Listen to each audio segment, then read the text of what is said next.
Hello, good morning everyone. How are you all? बेटे, मैं प्रीति शर्मा आज आपका ग्रामर पोर्शन पार्ट स्टार्ट करती हूँ। ग्रामर में हमने 3-4 चैप्टर कर लिए हैं जो आपको पता है, संज्ञा, सर्वनाम, ठीक है, विलोम शब्द, पर्यायवाची शब्द। तो एक बार इसको स्टार्टिंग से रिपीट कर रहे हैं रिवीजन के लिए। तो आज हम फर्स्ट चैप्टर करेंगे भाषा और व्याकरण। भाषा क्या है बेटा? भाषा वो होती है, भाषा वो साधन होता है जिसके माध्यम से हम अपनी मन की बात है वो दूसरों तक पहुंचाते हैं और दूसरे की मन की भावों को, विचारों को वो हमारे तक पहुंचाता है, ग्रहण करते हैं। तो उसे हम क्या कहते हैं? भाषा। भाषा ही वो साधन होती है जिससे हम अपने विचार विमर्श, विचारों को आपस में एक दूसरे से बांटते हैं। और व्याकरण क्या है? हिंदी भाषा को लिखने के लिए, समझने के लिए, पढ़ने के सूत्र को हम क्या कहेंगे? व्याकरण कहते हैं। तो एक बार इसकी डेफिनेशन हम देखते हैं। भाषा वह साधन है जिसके द्वारा हम अपने मन के भाव और विचार दूसरों तक पहुंचाते हैं और दूसरे के भाव और विचार ग्रहण करते हैं। तो बात वही आ गई जो मैंने आपको बताई है कि भाषा वो माध्यम है या वो साधन है जिसके के माध्यम से हम अपने मन के विचारों को दूसरों तक पहुंचाते हैं और दूसरों की बातों को, दूसरों के मन के भाव और विचारों को हम ग्रहण करते हैं। अब इसको एक एग्जाम्पल के माध्यम से आपको बताया गया है कि अनुराग कल अपने मम्मी पापा के साथ पुस्तक लेने के लिए मेले में गया था। वहां उसने जो कुछ देखा उसका वर्णन वह बोलकर अपने मित्रों से कर रहा है, क्योंकि अगर वो बोलेगा नहीं तो उसके मन की बात वो कैसे बता पाएगा। उसके मित्र भी उसी की बातों को ध्यान से सुन रहे हैं। अब आप ध्यान दीजिए कि अगर वो बोल रहा है और उसके मित्र आपस में किसी और बात पे बात कर रहे हैं और उसकी बात पे ध्यान नहीं दे रहे तो क्या भाषा का प्रयोग ठीक से हो पाएगा? नहीं। तो बात है, जब कोई एक व्यक्ति बोलता है तो दूसरे उसके सुनकर उस बात को ध्यान में रखता है। तभी कक्षा में अध्यापिका ने प्रवेश किया और कहा, बच्चों, मेले पर एक निबंध लिखकर दिखाओ।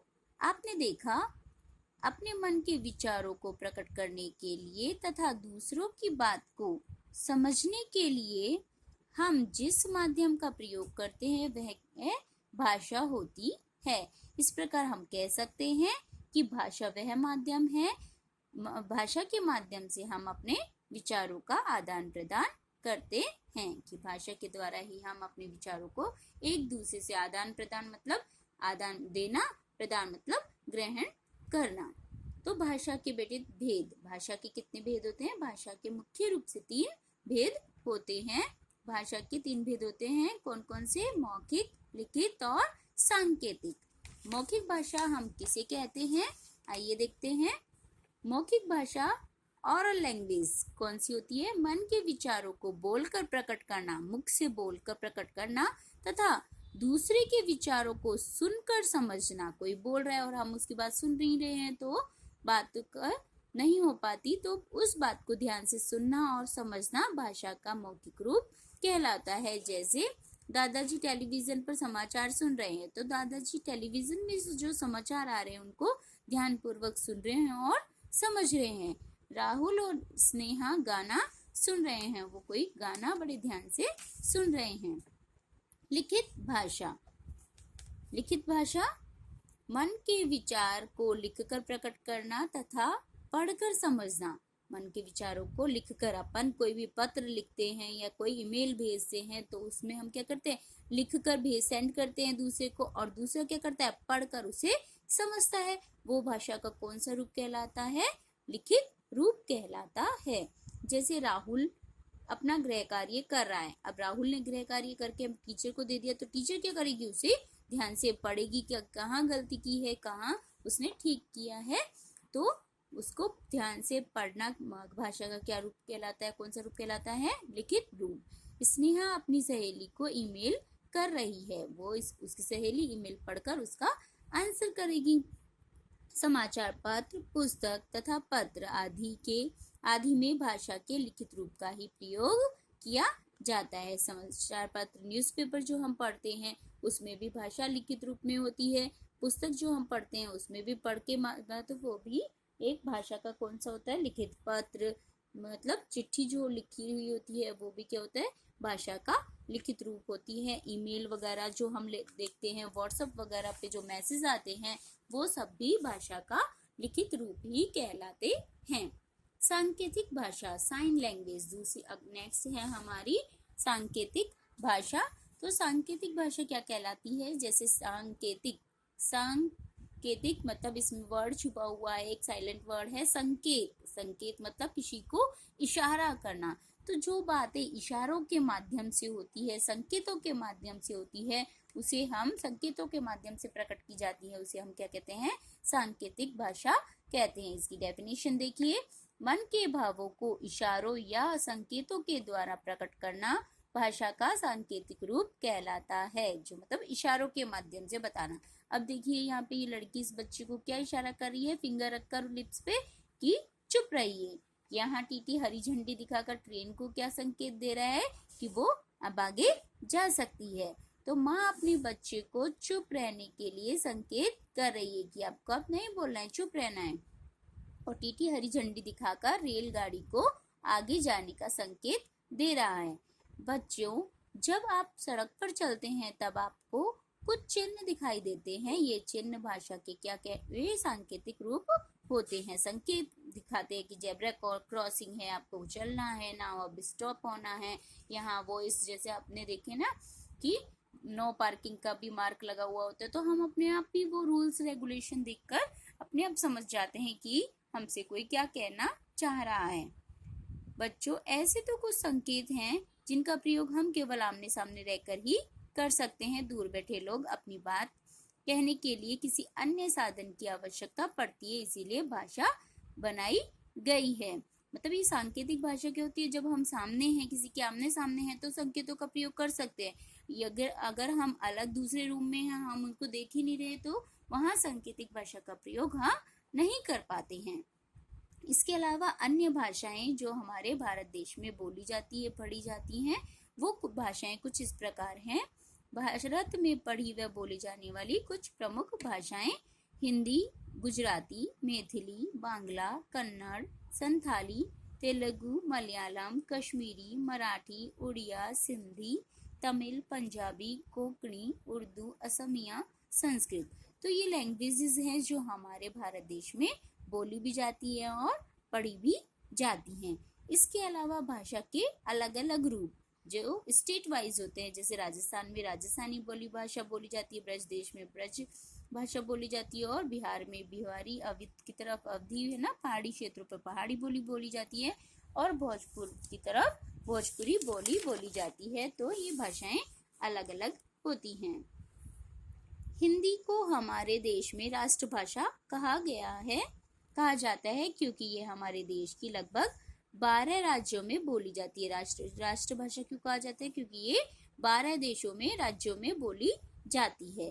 अब लिपि किसे कहते हैं, भाषा को लिखने के लिए निर्धारित किए गए चिन्हों को लिपि कहते हैं। जो भाषा को हम लिखते हैं, किस तरह से लिखते हैं, क्या उनकी वो है चिन्ह जो हमारे निर्धारित किए गए हैं, ए आ ई ई के कबूतर, और जो मार्क हैं, आ की मात्रा, ये सब क्या कहलाते हैं, लिपि कहलाते हैं। निश्चित किए गए जो भी चिन्ह हैं हमारे, वो लिपि कहलाते हैं। प्रत्येक भाषा की अपनी लिपि होती है। जैसे संस्कृत की हिंदी, गुजराती और नेपाली की लिपि कौन सी है, देवनागरी लिपि। पंजाबी भाषा की है गुरुमुखी लिपि। बांग्ला भाषा की बांग्ला लिपि। अंग्रेजी भाषा की रोमन लिपि है, और उर्दू की फारसी। तो ये लिपियों के नाम आपको बेटे लर्न करने हैं। अब वही व्याकरण देखिए, भाषा के शुद्ध रूप का ज्ञान कराने वाले सूत्र को व्याकरण कहते हैं। भाषा को अगर शुद्ध है नहीं है, शुद्ध अशुद्ध शब्द आप पढ़ते हैं, तो हमें कैसे पता चलता है, वो व्याकरण के माध्यम से ही हमें पता चलता है कि ये भाषा शुद्ध है या नहीं। तभी तो आपको दिखाया आपने, सबसे पहले आपको भाषा के बारे में ज्ञान कराया जाता है हिंदी में, फिर आपको वर्ण के बारे में, फिर मात्राओं के बारे में आपको अवगत कराया जाता है, और आप शुरू से स्टार्टिंग से ही ये पढ़ते आ रहे हैं। तो अब आप अपनी भाषा को अच्छे से समझना सीख रहे हैं। भाषा के प्रयोग में कोई गलती ना हो, इसीलिए व्याकरण का ज्ञान आवश्यक है। अब ये क्वेश्चन आता है कि हम व्याकरण क्यों आवश्यक है हमारे लिए, क्योंकि हम भाषा के प्रयोग काम में लेने में कोई गलती ना करें, इसलिए व्याकरण का ज्ञान होना भी आवश्यक है। प्रत्येक भाषा को शुद्ध रूप से लिखने के लिए कुछ नियम बनाए गए हैं, सही तरीके से लिखने के लिए, और इन नियमों के आधार पर ही भाषा के शुद्ध और अशुद्ध होने का पता चलता है। मात्राओं के हिसाब से प्रिया अपनी बहन का काम में मदद कर रही है। अब यहाँ है बहन की, यहाँ पे लिंग संबंधित है ना, गलती आई है, व्याकरण दोष आया है, तो वो क्या कहलाएगा, इसका आंसर अभी हम आगे पढ़ेंगे। इसमें गलती आ गई है। आपको खुद को सेंटेंस पढ़ने में थोड़ा सा अजीब अटपटा लगने लग जाएगा। मेरी गुल्लक में थोड़ा ही पैसा जमा हुआ है, तो यहाँ पे थोड़ा की जगह क्या आएगा, थोड़े। ठीक है, यहाँ वचन संबंधित व्याकरण दोष आया है। ऊपर दिए गए दोनों वाक्य गलत हैं। पहले वाक्य को सही रूप से इस तरह लिखेंगे हम, प्रिया अपनी बहन की काम में मदद कर रही है। अब यहाँ पे कीवर्ड क्या आया, लिंग संबंधित दोष। दूसरे वाक्य को सही रूप से इस तरह लिखेंगे, मेरी पुस्तक में थोड़े ही पैसे जमा हुए हैं, तो यहाँ पे वचन संबंधित अशुद्धि आई है। वाक्य शुद्ध है या अशुद्ध, इसकी जानकारी हमें व्याकरण से ही मिलती है। व्याकरण से ही हमें पता चलता है कि वाक्य सही है या हमारा गलत है। लेट्स रिवाइज एक बार फिर से मतलब इसको हम दोबारा रिपीट करते हैं। मेन बिंदु होते हैं ये बेटा, आपको हर चैप्टर के लर्न करने हैं। भाषा वह माध्यम है जिसके द्वारा हम अपने विचारों का आदान प्रदान करते हैं। भाषा के 3 रूप होते हैं, मौखिक, लिखित, सांकेतिक। भाषा को लिखने के लिए निश्चित किए गए चिन्हों को लिपि कहते हैं, और भाषा के शुद्ध रूप का ज्ञान कराने वाले सूत्र को व्याकरण कहते हैं। आज का आपका होमवर्क है, आपको ये तीनों डेफिनेशन और ये रूप याद करने हैं, और जो भी मैंने पढ़ाया आज का आपका होमवर्क यही है कि आपको ये लर्न करने हैं डेफिनेशन, और इस चैप्टर को एक बार अच्छे से पढ़ना है और इसको लर्न करना है। अगले वीडियो में हम इसके प्रश्न उत्तर करेंगे। तब तक के लिए बाय बाय बेटे, हैव अ नाइस डे।